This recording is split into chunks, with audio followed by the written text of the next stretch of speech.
Hold on. Okay, welcome back to World War Live, everybody. I'm your host, Conrad Franz, here on this Wednesday evening. I know it's not Tuesday, but we are here nonetheless. Last night had some commitments, some things come up, so I couldn't be here, but I'm glad to see we've got a full house here. Jonathan, Kelly, a lot of other characters in the chats, E-War mapping, so it's good to be here this evening with everybody. Of course, as you know, if you want to get a question answered, send in a super chat on YouTube. I know maybe by the next stream I'll have entropy links or something else set up, but here we are. Obviously, you can see slightly different. I'm at my standing desk position today. I've actually been having some health issues with my back, maybe my right lung having some issues. So keep me in your prayers. I'm going to the doctor this week about it. It hasn't been the best, been having trouble sleeping. So keep me, everybody, in your prayers, everybody. It would really help me out. But like I said, send in the super chats. We already got Jonathan Kelly with the $5. Must pay the troll toll. He knows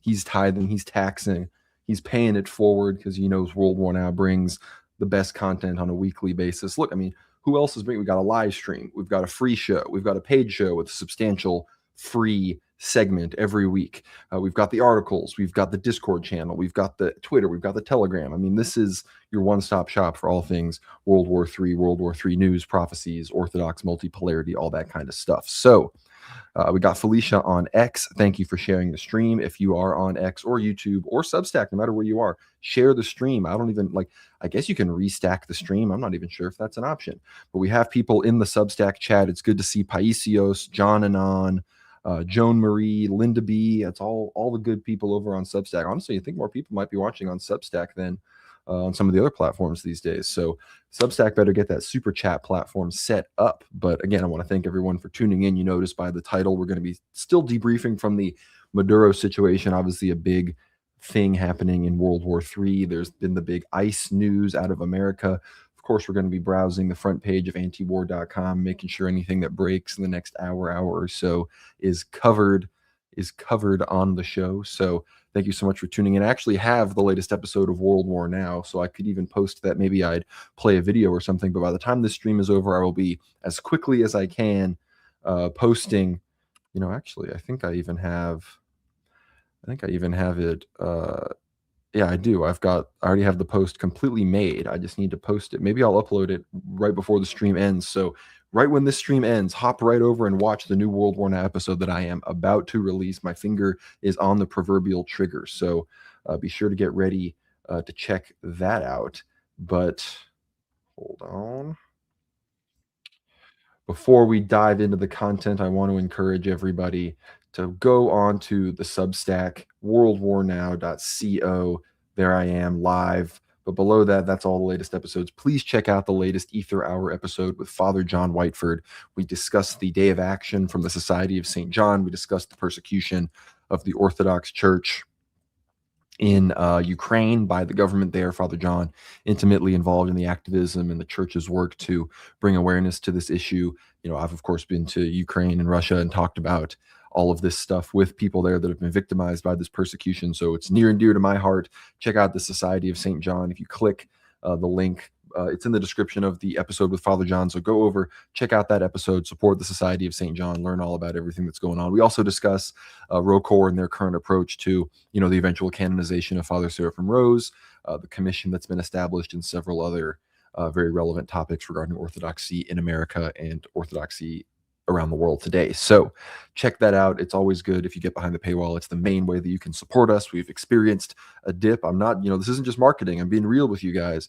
We've experienced a major dip over the holidays, as we usually do in the paid subscribers, because the content experience is a slight lull. I mean, look, we try to get as many episodes out over Christmas as we can, but it's just not enough for some people. So if you could find it in your heart, please, and you enjoy the show, if you tune into the stream or if you just listen to a few episodes, get behind the paywall, because obviously you get access to all of the episodes, but more importantly, at least from my perspective, it really, really helps keep the lights on here. So $9.99 from Yarn Chicken, Gen X Ortho Mom, taking care of my Gen Z boys. Much love to y'all.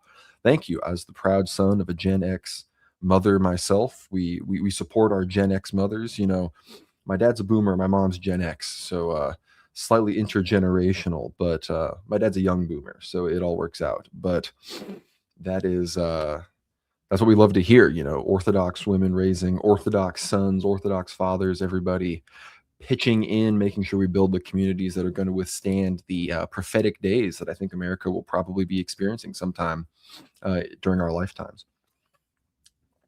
Got the World War Now water bottle that maybe sometime in the next few weeks will be on sale. I say that as if I am not the laziest person ever, but we've got some people in the chat. Maybe later we'll do live chat, but right now I'm only answering questions from the super chats. So that's what we're going to be answering. But now that we've gotten all the shout outs and all of these other things out of the way, I wanted to, before we discuss some of the latest breaking news, whoopsie doodle, there we go. Before we discuss some more of the breaking news, the situation in Yemen, the situation that happened in Minnesota today, some of the latest updates regarding Israel, Iran, Syria, all these regions, we got to discuss, again, I'm about to release the World War Now episode where we break down our perspective on the whole thing that happened with Maduro, with him being captured. But, a lot of people are talking, that it's totally over for multipolarity. Obviously, you have all the American Communist Party, a lot of the pro-Russia and more people, again, as somebody that is a denizen of the Russophile sphere, most of these people are not to the right of Dimitri and I, your estimable hosts here at World War Now. Many of these, you listen to them talk, and they're like, again, like the Mac Jackson Hinkle Haas people, the American Communist Party people. They are fundamentally leftist. They're openly leftists, but they've sort of tried to do away with the identity politics. They're not as into the crazy LGBT stuff, the crazy race stuff, but obviously they're still completely anti-racist. They are completely liberal when it comes to sexual laws and these sorts of things. So they're not conservative in any way, but these exact people are just, they're seething. There's nothing they can do about it because, all these other people like Dimitri and I, of course, we were able to admit that, look, we didn't support this. Maduro probably should have stayed in power, but this did go hard. Maduro's literally out there singing Imagine and making a fool out of himself. And unfortunately, he didn't lean into the things that did make his country respectable, like outlawing abortion, like having a very socially conservative constitution and some of these other things. Excuse me, don't want to burp into the mic. But unfortunately, he doesn't inspire. He doesn't actually have a rabid follower base that would flock to protect him. He was relying on Cuban mercenaries because that's what happened.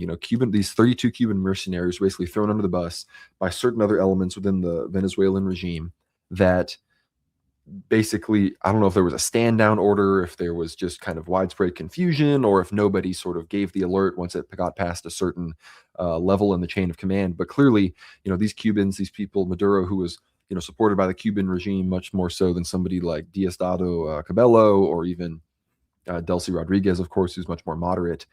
They got thrown under the bus. Maduro got thrown under the bus for these other people who, it seems to me, as far as I can tell, they're going to try to keep up the pretenses of Chavism, of an independent Venezuela, of a multipolar BRICS-aligned Venezuela, while conceding everything to the United States, which ultimately, that's probably one of the better options that the United States has, because if they do that without creating a full-on power vacuum, then they can prevent more truly dissident elements that would actually try to get even closer with Russia, China, and Iran than the Venezuelans did. They're going to try to get them to, they're going to be able to prevent them from coming to power because they'll basically just be kind of running this deception game on everybody. And again, we wait to see. Trump threatened Delcy Rodriguez, said that if she doesn't cave into U.S. demands, which seem to be giving them all the oil, exclusively buying American products, so opening up the Venezuelan economy entirely to American goods, I guess just as an economic boost to the United States for Trump. If they don't do that, then they'll experience a fate worse than Maduro, which I guess worse than getting stormed and arrested is, I don't know, being subject to a war or just being assassinated yourself. So that's what we are looking at right now. I'm going to check Substack chat. Anybody in here? Yeah, people are asking about the Russian oil tanker. We're going to discuss that in a second. It does have to do with this. Obviously, I've actually got the article pulled up right here on antiwar.com. So we're going to be discussing that in a second. Sorry if I'm moving around. I'm standing at the standing desk, so I have so much more freedom with my feet right now. But yeah, so anyway, people are saying that the empire is back, unipolarity is back, even though this is somewhat of a retreat to the west. I mean, we've discussed how this isn't really a retreat to the Western Hemisphere, the new United States foreign policy doctrine that was being promulgated recently, I believe largely written by Elbridge Colby. They seem to indicate that we are shifting back to our hemisphere towards a foreign policy that even supports defending Europe from white genocide, defending Americans from demographic displacement. So that seemed all good, but ultimately, in reality, a lot of this, much like Brian Berletic has been talking about, much like we talk about in this upcoming episode of World War Now, a lot of this strategy actually has to do with encircling China, controlling Venezuela, the Panama Canal, Japan, obviously, the Philippines, the Straits of Malacca, Taiwan, and completely creating the necessary conditions for a naval blockade of China, and then, of course, controlling elements within Central Asia, and potentially even cleaving Russia away from BRICS and multipolarity back into the fold of the West to completely encircle China, who the U.S. obviously views as their primary geopolitical opponent. And Venezuela is one of the main keys to that. I mean, I believe 80% of Venezuelan oil went to China. Huge amounts of other Venezuelan products were going to China. Again, China, they don't have the oil riches as all these other pariah states. Venezuela, Iran, Russia, Syria, even. These places all have very, vast oil resources, other valuable resources. China,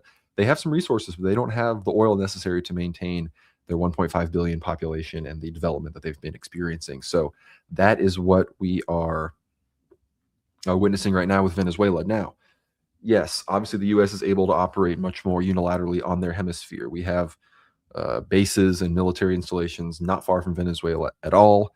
Again, the Spanish language is something that Americans interface with all the time. And in general, I don't think that we can say that multipolarity and what we're witnessing right now is, somehow not occurring because of this undoubted victory from the unipolar power. And I wouldn't, if that was what was happening, I would tell you what was happening. If unipolarity was striking back, which obviously this is what it's doing, and actually had a chance, like if we had a chance of experiencing another 50 years of unbridled U.S. hegemony, I would tell you that. But that does not seem to be what is happening. And sure, Venezuela is going to be a concession. But in reality, if America will have reduced influence in Eurasia, it would make sense that they would have increased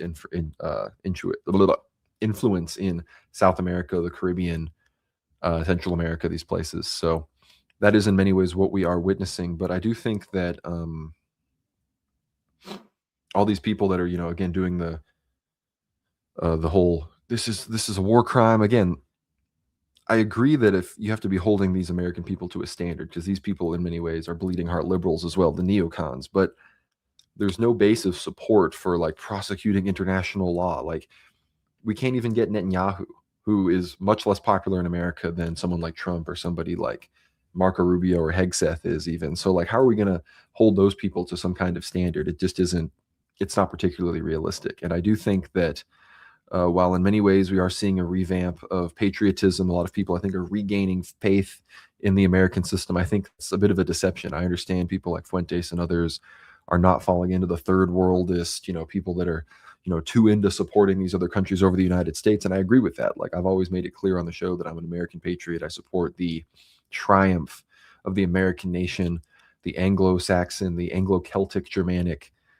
stock of Americans, of which I am, of course, a part, succeeding and expanding, not necessarily in an imperial way, but, physically, like having more offspring and bringing the land under their control and, dominating and taking care of ourselves here in a sort of autarkic way. And that doesn't, and I think one of the big disputes between, you have all these right wingers like Eric Streicher, Doomer Nat, some of these others, then you've got the Groypers and a few other people on sort of another side. They're almost leaning towards the Richard Spencer, Gunther Fellinger wing of things. I just think that, I do think some of the third worldists, they take it a little bit too far. And I don't think they recognize how bad optics it is to just be like openly hating America, even if in many ways America is the great Satan. I think that the rub does ultimately come down to the fact that just because there are instances of like white guys doing cool things like Delta Force, I'm sure it was a bunch of Chad white guys going in and capturing Maduro, and that all these, brown communists are siding with Russia and China and all these other things. But at the end of the day, Russia and China can use as much anti-white rhetoric as they want in their propaganda towards their people or to certain groups of people within their empires that are trying to wage war against Europe and the West, who are obviously white. So that's why they're going to use that propaganda. It doesn't make those powers or anything else more responsible for white genocide, for the incursion of the Kalergi plan, for the replacement of European peoples on the European continent and in the United States, than the American empire, and more importantly, their Jewish puppet holders, puppet controllers, the people that are the financiers that are really running the American empire, the Zionists, the Zog. I'm literally under this sweater. I'm wearing my "Just Say No to Zog" Randy Weaver shirt. Zog is the one responsible for European replacement. Zog are the ones responsible for shit world, for poop world, or whatever it is, piss earth, whatever people call it, that we are rapidly experiencing in the West. Again, forgive the language, but the enshittification of the West and everything that comes with it. So I think you have to recognize that no matter how much in its late stage forms the U.S. empire may rely on its European population and may appeal to white men to get them back on board, and how because of that, the quote unquote enemies of the American empire, multipolar powers, Russia, China, might lean into anti-white rhetoric, it does not mean that world Jewry and in many ways the American empire, which they control, is not still fundamentally the biggest enemy of white Christendom, of the church, of the European peoples. So that's sort of my perspective on all of this. Again, people are going to say, how is defending Maduro in Venezuela standing up for white people or Christianity? And no, it's not directly doing those things. I mean, in Venezuela, it is true that now they're probably going to have a lot more abortions now that Maduro is no longer in power. So at that level, sure, you can say that. But more than that, I mean, even the Venezuela situation specifically, you could talk about the potential refugee crisis unless we're able to send more and more Venezuelan people back under the new regime. But again, it will bring these people into this globalized system that even if they don't all flock to America in the way that we've seen recently with the mass migration, they will be completely integrated into this globalized system. It will be one more country with free trade, free travel, and just one more small domino towards on the domino line of total globalization and more world government. So that's my perspective. We have some super chats. Elias Lau HK, 50 Hong Kong dollars. I have no idea if that is a lot of money or if this is a paltry sum. Regardless, thank you for the support. I'm going to look up Hong Kong dollars after this. But they say, as an Asian living in the Far East, could you share any prophecies related to China and Japan that you have heard of? I can. I would recommend that you get this book, The Eschatological Visions of the Blessed, from the eschatonvigil.org. You can go there and find it. Big read. The prophecies of Elder Joseph of Vatopedi, as far as I'm aware, probably speak about China the most. Again, I forget which Saint Seraphim it was, not Saint Seraphim of Sarov, one of the other Saint Seraphims from the mid-20th century who was persecuted by the Bolsheviks. He also talks about this. Elder Joseph of Vatopedi talks about how millions of Japanese troops will cross Central Asia, that China, again, the Saint Seraphim talks about China taking Siberia if Russia reverts to communism in some capacity or doesn't fulfill its Orthodox calling. There's a saying that says the Chinese will drink the Euphrates dry, which could be sort of an expression, but there's prophecies that talk about that. So yeah, there's definitely things that talk about Asia. The prophecies don't necessarily view China as a political entity, as a benevolent force, but nonetheless, I do believe Orthodoxy is going to grow there because that's a necessary component for, unfortunately, the coming of the Antichrist before Christ's second coming. So thank you, Elias. Thank you so much for tuning in, and thank you for the 50 Hong Kong dollars. I greatly appreciate it. $20 from Jonathan Kelly. Prophecy pill: with Venezuelan oil allowing more aggressive action against Iran, do less concerned about the impact of closing the straits. What's happening next? Will U.S. fight Iran, or will America collapse before that? And again, we talk about this in the latest episode of World War Now as well, but January and February 2026 are going to be when the tale is told when it comes to the Levant, I believe. I think we're going to see it start first with Lebanon. As I'm recording this, Trump has given Benjamin Netanyahu a green light to strike and attack Hezbollah in Lebanon. He's even encouraging them to go with it faster. Trump, I guess, really wants them to do this, despite a ceasefire that his envoy supposedly negotiated being in place, constantly violated, but it's still on paper in place. They want him to go ahead and attack Hezbollah, and Iran has pledged that if Hezbollah comes under threat, they will retaliate. Iran has openly said that a preemptive strike against Israel, even outside of Hezbollah context, is still on the table. So I think if Israel moves against Hezbollah, they'll be knowing it's a move against Iran.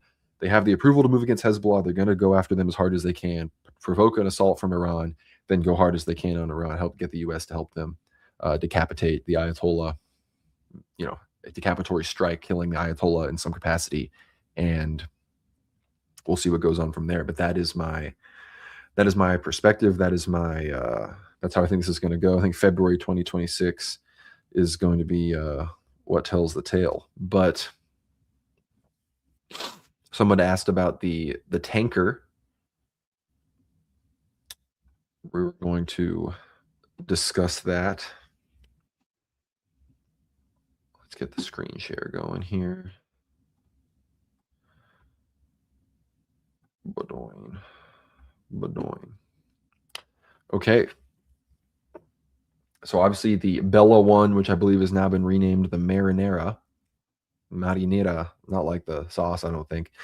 But I believe the Coast Guard was dispatched. There was rumors that there was a Russian submarine sent to protect this thing. It is now flying a Russian flag. I guess this article will address all these things, but it was seized. So U.S. forces on Wednesday boarded and took by force a Russian-flagged oil tanker in the North Atlantic Ocean that had initially tried to seize off the coast of Venezuela weeks ago, an action that drew condemnation from Moscow. The tanker was named the Bella 1 when the U.S. first tried to capture it, but it changed its name to the Marinera and began flying a Russian flag as it was being chased by the U.S. Coast Guard across the Atlantic. Russia had reportedly asked the U.S. to stop pursuing the ship. On December 24th, 2025, the Marinera received a temporary permit to fly the Russian flag, issued in accordance with Russian and international law. The Russian Transportation Ministry said in a statement on the seizure.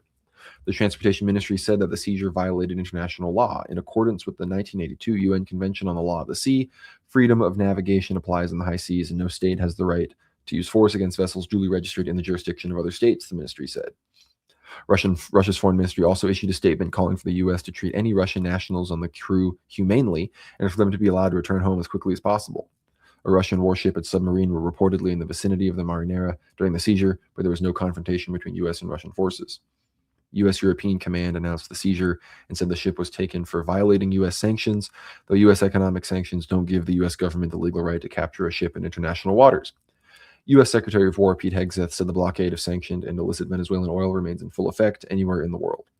The U.S. seized a second tanker on Wednesday near the coast of Venezuela, according to a statement released by Homeland Security Secretary Kristi Noem. In two pre-dawn operations today, the Coast Guard conducted back-to-back meticulously coordinated boarding of two Ghost Fleet tanker ships, one in the North Atlantic Sea and one in international waters near the Caribbean. Both vessels, the motor tanker Bella 1 and the motor tanker Sophia, were either last docked in Venezuela or en route to it. The U.S. has seized a total of 4 tankers since President Trump declared a total and complete blockade on all sanctioned tankers going into or out of Venezuela, though at least one ship was not under U.S. sanctions. Secretary of State Marco Rubio said the oil blockade would continue following the U.S. attack on Venezuela that resulted in the abduction of Nicolas Maduro and his wife and the killing of 80 people. So, again, that's the kind of thing that important, allowing a lot of people to say, oh, multipolarity is over. Russia, they have their submarines here. They want to present themselves as a power, as a world power, as a great power, but they completely, they cave in the moment. And what were they going to do? Attack the U.S. Coast Guard over this random ship? So again, it is what it is. Obviously, they're not willing to escalate the ongoing Third World War for something as small as an individual boat. But it does go to show that right now the U.S. is flexing its muscles and making it clear that, all right, we might be ceding some ground in Ukraine or these other places, but when it comes to our ability to defend ourselves, our ability to do what we need to do, especially in our hemisphere, then we are going to, act with impunity and say, screw international law, which obviously America does all the time. America doesn't even believe in the cause of the ICC, which, again, the ICC has a lot of issues. I don't support all of the convictions of the ICC. I mean, they were obviously extremely corrupt when it came to prosecuting those who fought in the wars in Yugoslavia. But to say that Netanyahu, it would not be great to see Netanyahu somehow handed over to them is ridiculous. Obviously, that would be a fantastic development.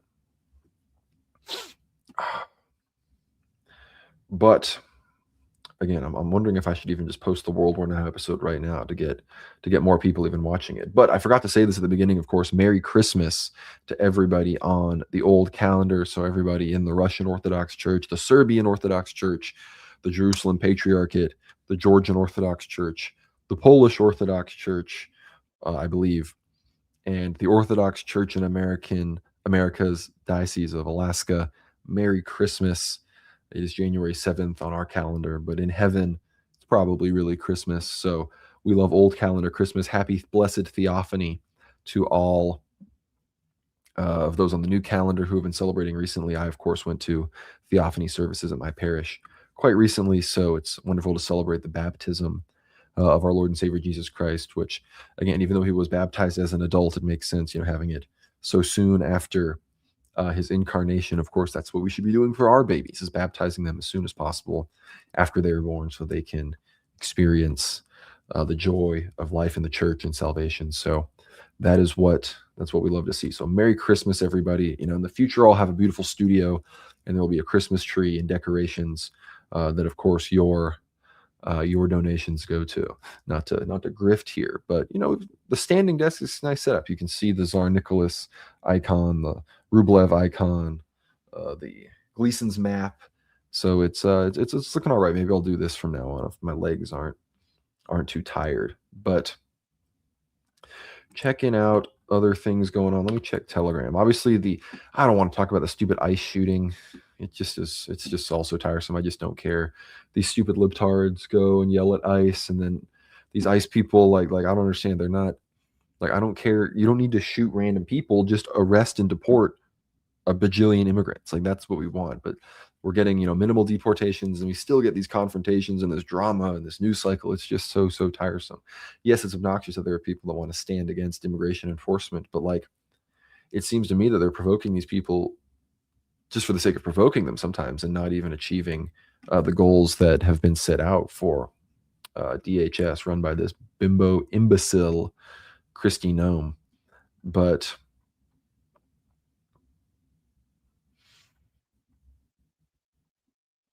yeah, the next big thing I anticipate happening is Israel-Lebanon escalations, if not direct Israel-Iran escalations. The Iran protests are ongoing as we speak.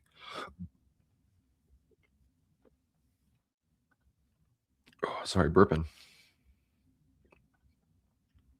The situation, obviously, I don't think is reaching levels where the regime is coming under threat yet, but groups are acquiring weapons. They're becoming armed. They're shooting police officers. There's a video of a bunch of protesters driving by and killing a police chief in his car with automatic weapons. So it's devolving in certain areas, obviously Kurdish-dominated areas, ethnic minorities, certain low levels of street warfare, guerrilla warfare, gang tier stuff. But the regime is clamping down pretty hard. Again, there's a lot of support. There's very large counter protests in support of the regime. So the idea that this is some uprising is not true. It's the same 20, 35 or so, whatever percent of the Iranian population that does want to see the regime overthrown getting riled up again. All the monarchists, the communists, the liberal Democrats, the people that stand against the Islamic Republic, they are coming out of the woodwork, and Israel and the U.S. are openly, the fact that Israel and the U.S. are openly communicating to the public they're going to capitalize on these to overthrow the regime, in theory, that's throwing more fire on the protests themselves. So we're watching it all very closely. We have something new here. This says, from Venezuela, Delcy Rodriguez on relations with the U.S. after what Trump said today. There's a stain in our relations that has never happened before, but we must also emphasize that economic and commercial relations between the U.S. and Venezuela are neither extraordinary or irregular. Venezuela should have relations with all the countries in this hemisphere, she stressed. So I don't know if she's trying to thread the needle. Again, this could easily be part of a strategy where she's going to try to present as someone's maintaining resistance to the U.S. while the U.S. allows her to stay in power and goes, well, we'll just do all this stuff behind the scenes. Economically, most people aren't going to dig into the details. And then we are going to just kind of establish a new normal where everyone just kind of thinks it's stagnating.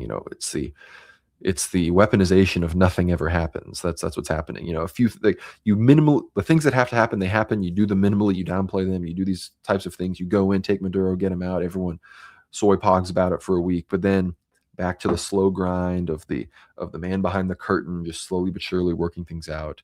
Nothing, that's the thing. Once World War III breaks out, once these things go kinetic, once it gets out of everybody's control, then I think the powers that be lose a lot of control. And that's a big part of why they haven't announced World War III yet. As Metropolitan Neofito said, we're in the however many, he said it when we were 2 years in, now we're 5 years in, we're 5 years into the Third World War. They just aren't telling it to us yet. So that is the perspective. Not seeing any more super chats. So if anybody has any questions, obviously we've got Father James, joyous feast, Merry Christmas. Father James, Moscow Patriarchate, real World War Now patriot. Hope the community up there is enjoying the Christmas season. I'm sure it's a bit colder there than it is here, but thank you for tuning in, Father James, big supporter of the show. So keep me in your prayers, Father, and I hope everybody up there is doing well. Let me check the Substack chat. Anybody in the Substack chat? We've got Paisios, Paul Emil, Martini Heidegger, Anna, David Servin. Somebody's asking about the book. Well, there's no author. The Eschatological Visions of the Blessed is just a collection of prophecies from saints. It's from the Eschaton Vigil. My friend Jonathan, if you check out, we have many episodes with him on the show. We're going to do another episode with him about the new edition, but go to eschatonvigil.org and you can get your copy of the book, The Eschatological Visions of the Blessed. So, all right, we're getting closer and closer to playing some ethno guesser here. So I know everybody obviously is staying tuned in for that. But again, the big thing with Venezuela is we're still waiting to see, is there going to be elections? You know, Trump has said that there aren't going to be elections. We have to fix the country. So these are implications that there's going to be troops, you know, on the ground. So that's not what we want to see. And as much as I can, you know, maybe not get my panties in a bunch about the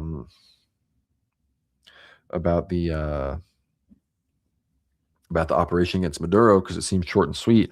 Once you start getting troops on the ground and bogged down, then then you're losing me very fast. As if that you've already lost me. Obviously, as I'm not a Trump supporter these days, but that's really going to lose me.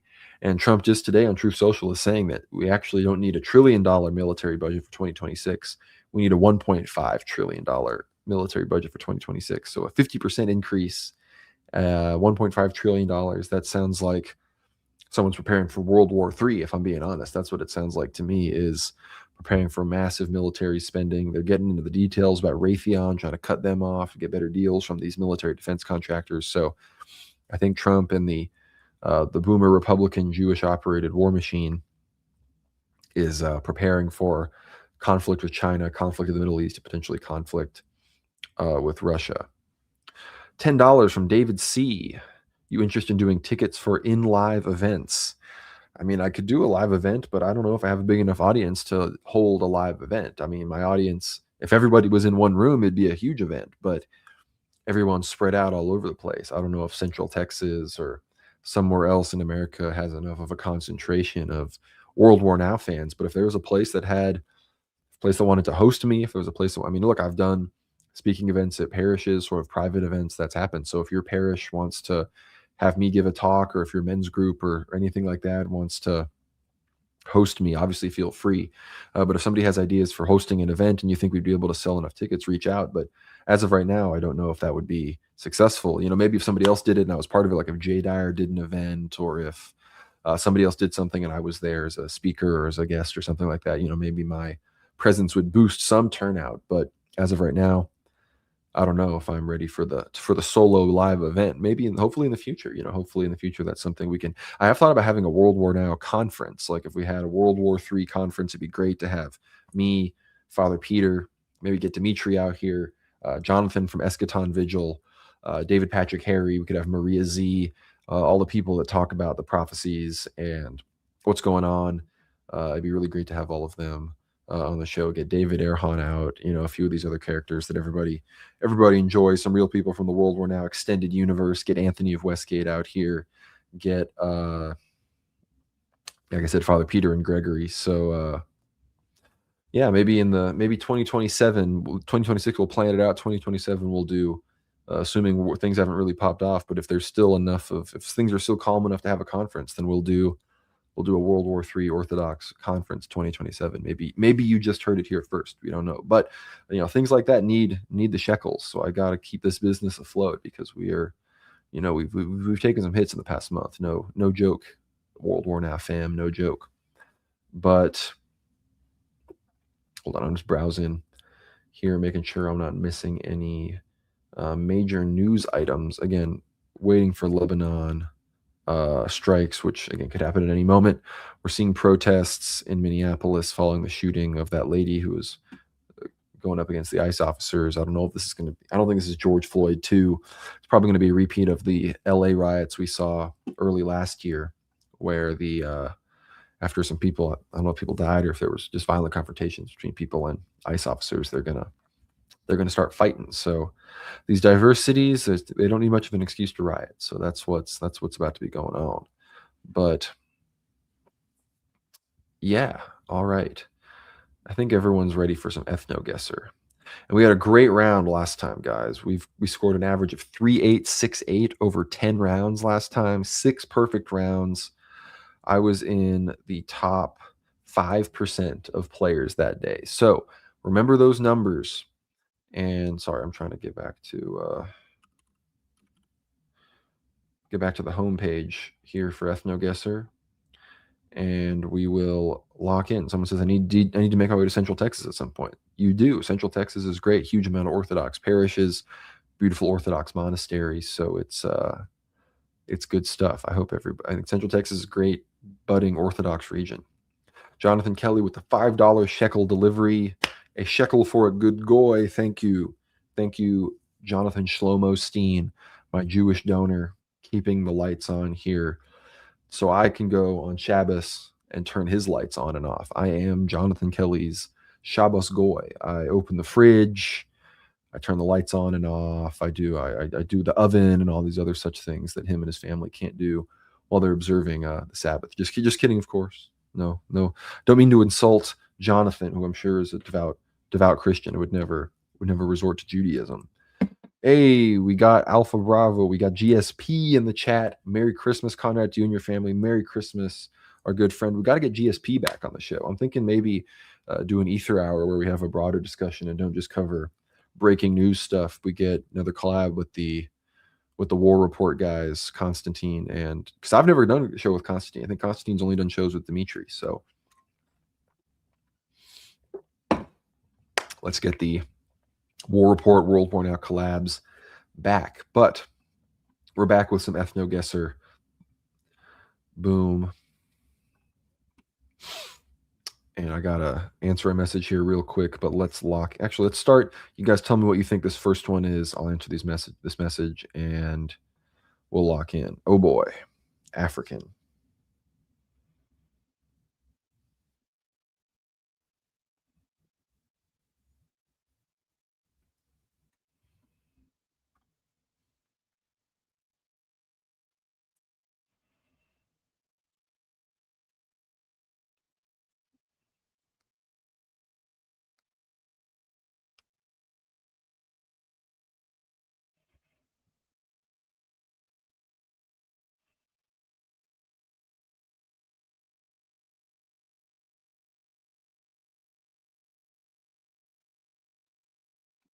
$5 more, Jonathan Kelly. There's literally pictures of the Chabad Rebbe in the house I rent. Dang, man.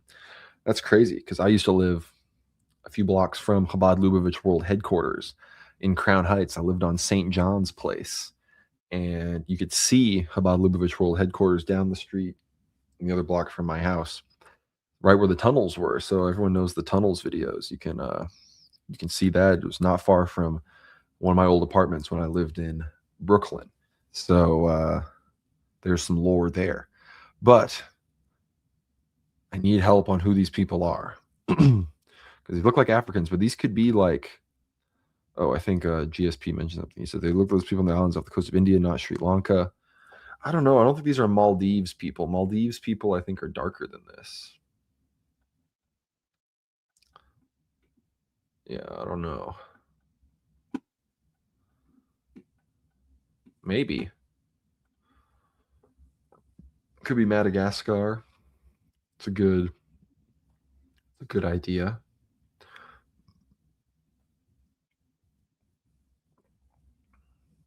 Oh yeah, if anybody hasn't asked questions that they want answered in the Q&A episode, I'm probably going to be closing that tonight or tomorrow. So ask whatever questions you want in the, actually, I can show that on the screen here. Go to, no, it's not going to do it without showing my other chats, but just go to the Substack, open up the chat, and there's a chat thread. The latest post in the World War Now chat is the Q&A thread. Ask whatever questions you want in the replies to that. But if nobody has any other guesses, I'm gonna go. I'm gonna go Madagascar. That's where the people are going. Those are just Malaysians, straight up Malaysians, huh? Semangids. All right. So we're starting off with a 0. Not good. Let's get this one. Oh my gosh. These people are so like brown, like middle of the spectrum. Like there's no definitive end of any spectrum. Who are these people? And these guys just look Hispanic. But like I don't know.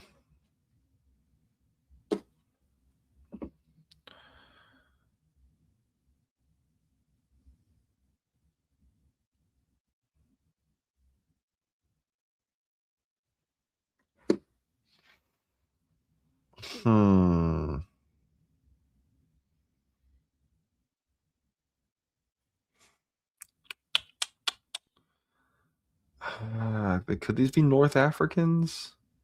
The guy on the left just looks so Hispanic to me. Man, all these, like, this whole part, this is just where I get kind of screwed over in a lot of ways. Yeah, Yarn Chicken, her son, isn't here to help us, but I mean, this really. I mean, the woman looks African and the guy looks Hispanic to me. Oh, Guyana, Suriname. That.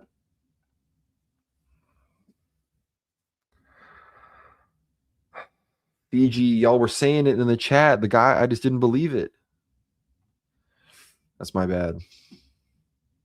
Fiji heads in chat. You're correct. GSP, you're correct. That's the Guyana one. The guy was looking so. Does this guy not look like his name's freaking Enrique? Or like his last name's Rodriguez? Like that's what he looks like to me.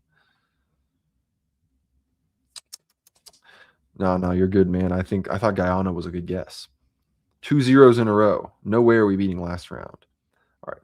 Africans. I don't know. This is sort of looking like CAR, Uganda, South Sudan, maybe like here. Anybody else have any insights here on the Africa front?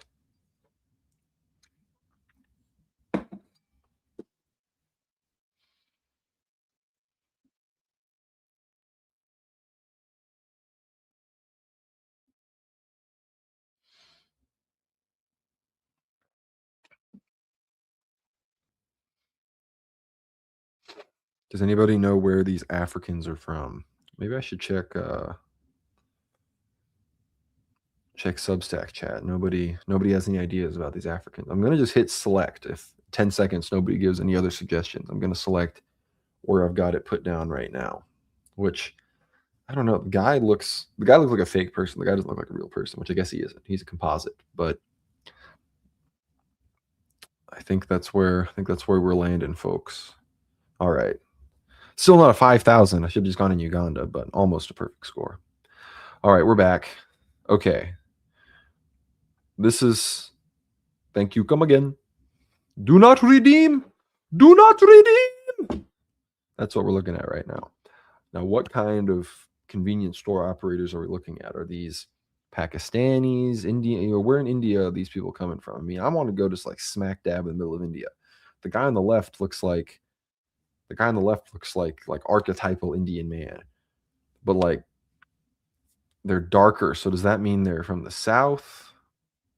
Maybe like down there, Chennai. Okay, I'm seeing Chennai. Chennai seems legit. Seems legit to me. Let's do it. Boom. Carnatids. Tamil Nadu, northern Sri Lanka. Smack dab, perfect score. Thank you, Indian niggas. The what are these? These are Carnatids. Tamil Nadu. So I guess you're correct. Nadal Indians. Jonathan, good job. Oh. I feel like these got to be South Africans. Like I feel like these guys could be from South Africa, like maybe they mixed with some Khoisan, some others, you know.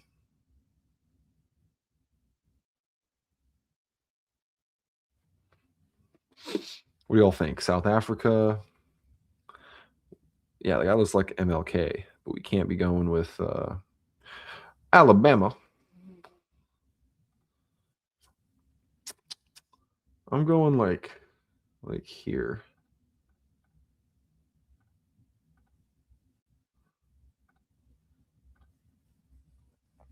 I'm gonna go. Yeah, I think I'm going down here. Boom, Zoside, Bantwood Khoisan contact type. That's exactly what I was saying. That's exactly what I was saying. Bantu Khoisan hybrids, baby. We're back. All right. Oh, yeah. This is like here.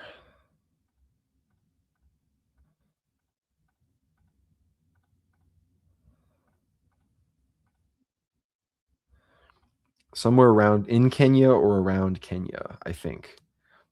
Unless somebody else thinks where it could be.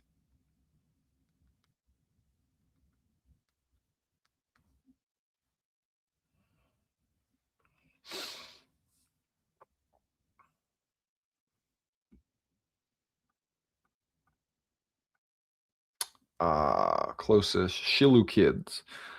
Yeah, so these are like Ethiopia, Sudan. That was close.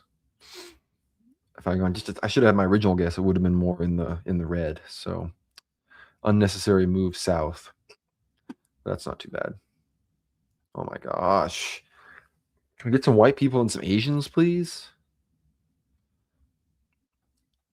Like, what are we doing? I have absolutely no idea what I'm looking at right now. Someone else is going to have to decide this one for me because I don't even know where to begin. I'm guessing somewhere in Africa. Are these Guyanese people? Are these from the like? I have absolutely no idea what's happening right now.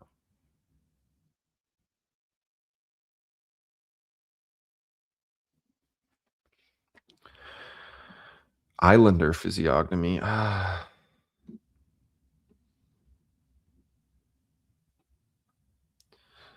Big super chat. You guys in the chat discuss amongst yourselves where you want me to guess while I read this super chat. Tatiana M777. I should probably keep that on screen now that I think about it, so you can at least see what they look like. What are your thoughts that all Bible prophecies have been fulfilled? One view is that all prophecies will happen at the end. The other is that everything was already fulfilled. What's the happy middle? Some claim there won't be an end of the world. Well, I guess you're basically talking about the difference between like preterism, partial preterism, and then like millenarianism. And like, look, Orthodox perspective is partial preterist. We believe that many of the prophecies of Revelation were fulfilled at the time of Christ and at the destruction of the temple. I mean, Christ said that not one stone will remain unturned. So that's part of why we can't believe that the stupid wall that everyone goes and worships is legit, because we believe that all the walls of the temple were completely destroyed. That's just a random Roman wall that these Jews decided they wanted to worship for like Zionist nationalist purposes. But beyond that, no, there's all sorts of prophecies that still need to be fulfilled. Like, I mean, the gospel has to be preached to all corners of the earth. Jesus Christ is to come from the sky. I mean, every knee will bow, and the Antichrist hasn't come yet, and that mark of the beast hasn't happened yet. So all these sorts of things. I mean, Saint Paisios, right here. I mean, this is just a book version of a chapter in the bigger book, but Saint Paisios talks about this all the time. Visions of World War III. He talks about.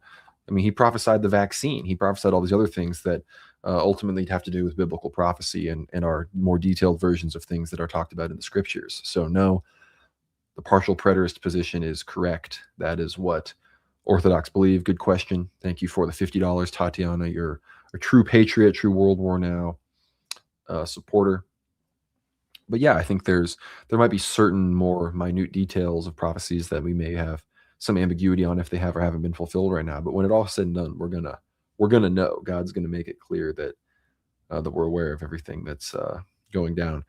But I haven't seen anybody give me any new ideas. Some people are saying Papua New Guinea, which seems like a pretty good idea. The guy's nose just looks so African though. Like, I really don't want another zero.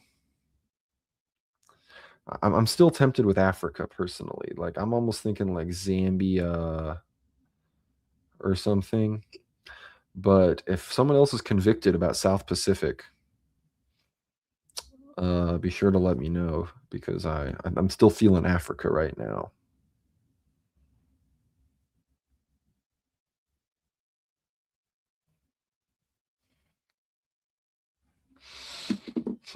If it's Papua New Guinea, I'm gonna hurt myself. I'm tempted. I'm tempted to guess that.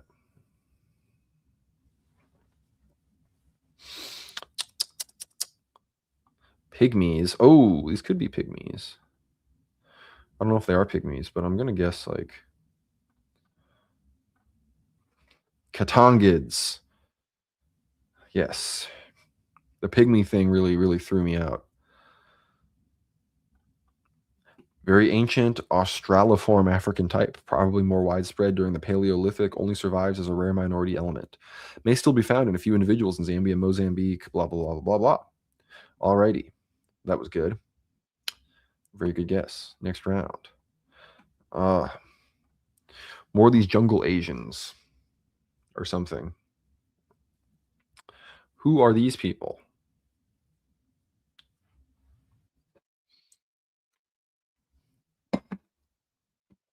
Whomst are these people? Are these like Indonesians? Are these Malaysians as well? And these have to be like Indo-Chinese in some capacity.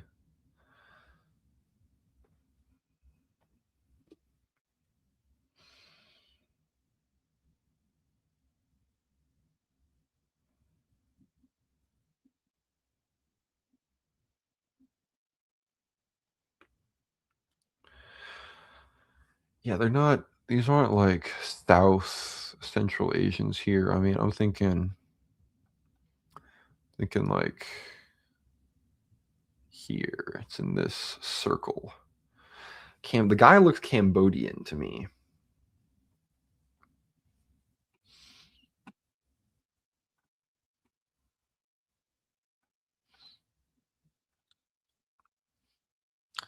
Yeah, I guess they could be in Myanmar. But yeah, I think I'm gonna go Cambodia. Right there. Oh my gosh. I should have known. Those people do look Malagacid. Damn it. This guy looks like the president of Madagascar. He looks like that. Crud. Crud, crud, crud. Gotta remember this. Lock in these people as Malagacids, everybody. We gotta get this next time. No, I thought Cambodia too, gang. No need to apologize. I was the one that put that into the ether. Dang. Should have known though. The previous Madagascar L threw me off Madagascar. So much Africa, man. It's just all Africans. It's all Africans all the way down, man. These people made me think South Africa again too, but I don't know.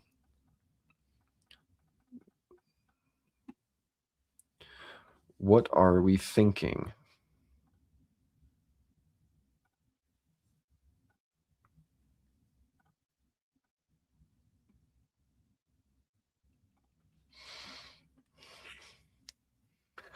What are people thinking on these people? Well, what are we guessing?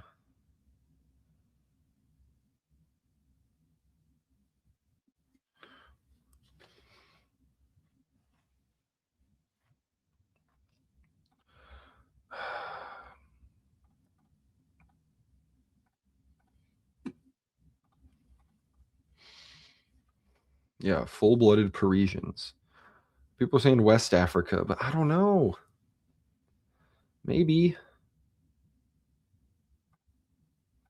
But they seem a little light. I think I'm gonna go. I knew it. I knew it was closer down to South Africa.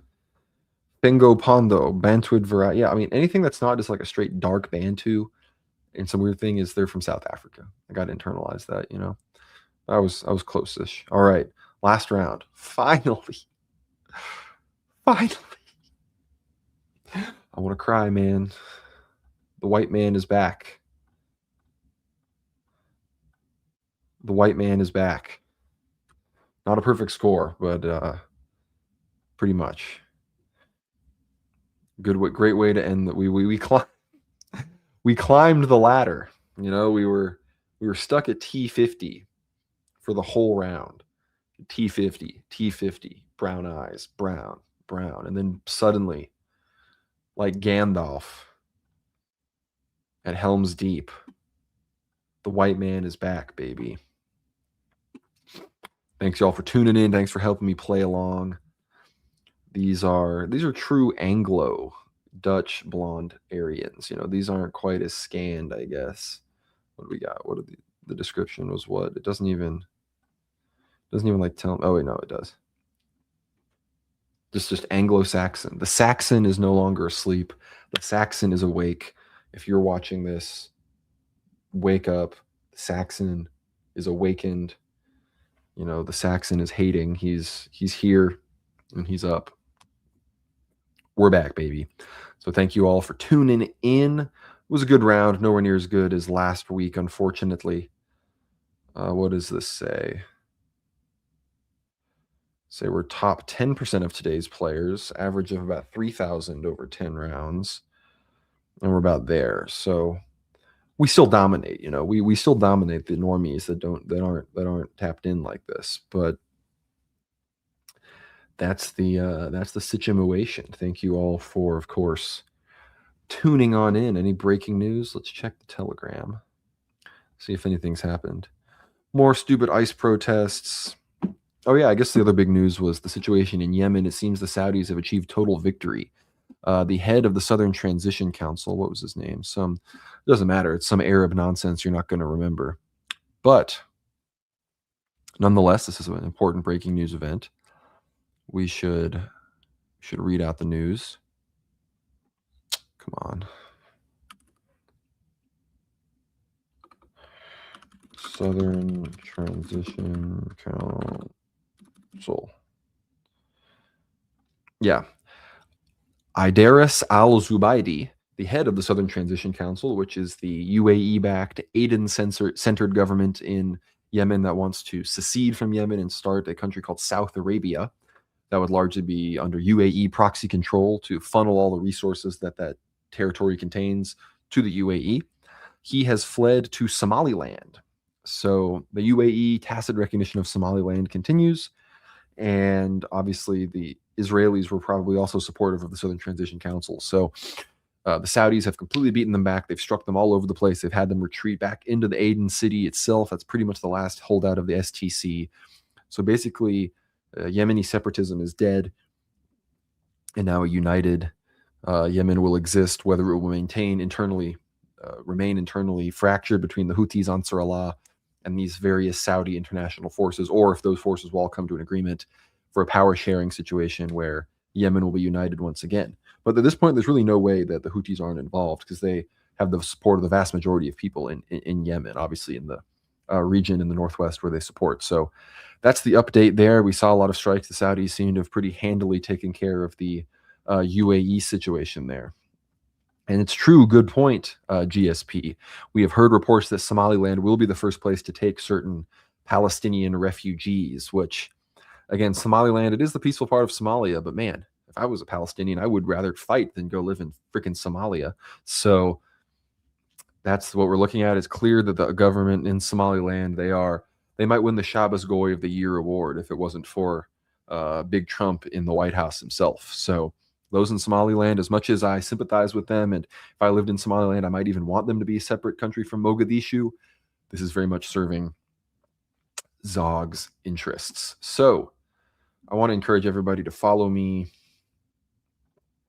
on X at GnomeRad for making some good posts. I'm still totally shadow banned. There's no reason I shouldn't have gotten past 12,000 followers by this point, but alas, here we are. You can, of course, watch the stream on X. People have tuned in on there. People have shared it on there, which is always helpful. Blessed Theophany for me and my parish. You can catch all the latest episodes. Be sure to follow the World War Now X account at World War Now _. That's also where we are. I realize I'm not actually sharing the screen. Boom. Follow the World War Now X account at World War Now _. really helps us out, obviously. And yeah, if anybody has any final super chats or any questions, feel free to let them rip. I'll probably stay live for another 3 to 5 minutes or so to see if anyone has anything to say. But yes, thank you again so much all for tuning in. Be sure to check out the Substack. That's where you can find everything. You can support the show right after this. In fact, I'm going to queue it up right now. I'm literally going to send it out while you guys are on this. Stand by. We are posting. You're seeing the sausage being made. World War Now is being posted. Got to get the thumbnail uploaded. Got it from the thumbnail guy. Shout out to James, the thumbnail guy. We love and support James, the thumbnail guy. He's the reason the show wouldn't be possible without him. So thanks to him. The airdrop is in.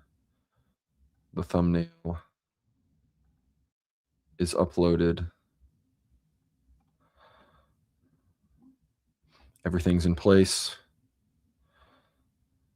Everyone, tag it World War Now.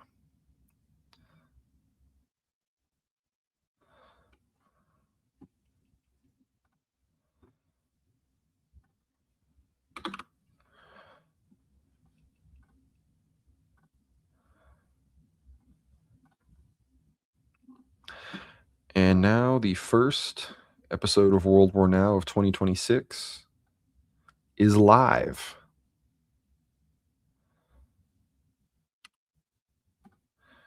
So we can now go right here. Now go, shut up.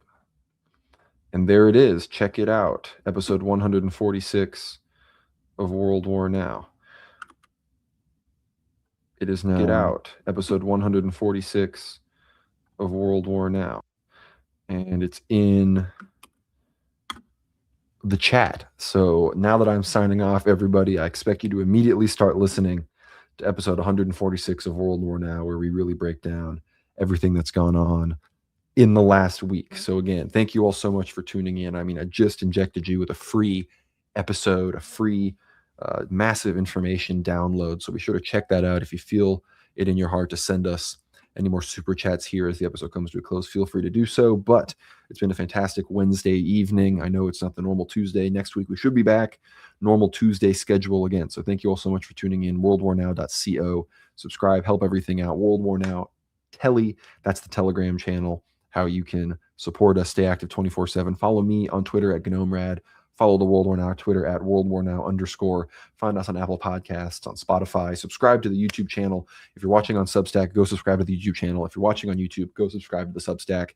Goes for every other platform you may be listening on. If you have all these other platforms, please subscribe and leave reviews, 5-star reviews as much as you can. Anything that can help us out. If you see comments asking for podcast guests on bigger shows, please recommend us. We love going on other people's podcasts, but I'm not seeing any more super chats this evening. So with all of that, seems it is time to sign this episode off. I'm sure the moment I go off, some breaking news will occur. But regardless, I want to again thank everyone for tuning in. Not seeing anybody in the Substack chat saying anything. So yeah, Merry Christmas again. Merry Old Calendar Christmas to everybody. Blessed Theophany. It is the season of celebration of the incarnation and baptism of our Lord. So thank you all again so much for tuning in, and we will see you on the next one.